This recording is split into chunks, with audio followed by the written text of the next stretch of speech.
In a practice for about 6 months. We're just going to try to figure out what we're doing. And for 6 months we practiced.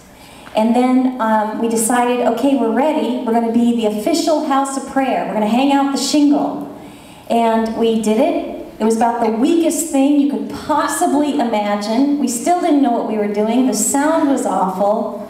And that night, when we make a declaration, we're official, we're open, a pastor in the city of a megachurch speaks out openly that night in one of his meetings against the house of prayer in St. Louis.